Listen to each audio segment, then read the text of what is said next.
তো কেমন আছো সবাই? আমি চলে এসেছি একটা ছোট্ট মিনি ব্লগ নিয়ে। আমি তোমাদের আগেই বলেছিলাম যে দক্ষিণেশ্বর ঘোরার পরে তোমাদের বেলুড় মঠটা ঘুরিয়ে দেখাবো। এখন আছি লঞ্চ থেকে বেলুড় মঠের ভিউটা দেখো, জাস্ট ওয়াও। চলো বেলুড় মঠের পুরো এরিয়াটা তোমাদের ঘুরিয়ে দেখাই। এই বেলুড় মঠ মন্দিরটি শ্রী রামকৃষ্ণ পরমহংসদেবের প্রধান শিষ্য স্বামী বিবেকানন্দ দ্বারা প্রতিষ্ঠিত। তবে স্বামী বিবেকানন্দের পূর্ব পরিকল্পনা অনুসারে এই মন্দিরের নকশা নির্মাণ করেছিলেন শ্রী রামকৃষ্ণ পরমহংসদেবের অপর এক সাক্ষাৎ শিষ্য স্বামী বিজ্ঞানানন্দ। চলো বেলুড় মঠের ভেতর থেকে ঘুরে আসা যাক।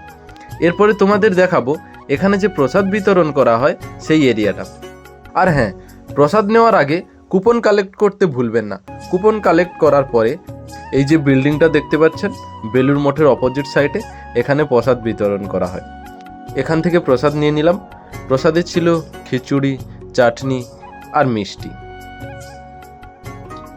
প্রসাদ নিয়ে নিলাম, আর এখানে বসার জায়গা আছে, বসে আপনারা খেতে পারেন। অনেক বড় হল এরিয়া। আর হ্যাঁ, আমার এই মিনি ব্লগটা কেমন লাগলো অবশ্যই কমেন্ট করে জানাবেন। আবার দেখা হচ্ছে নতুন একটি ব্লগ নিয়ে। সবাই ভালো থাকবেন, সুস্থ থাকবেন।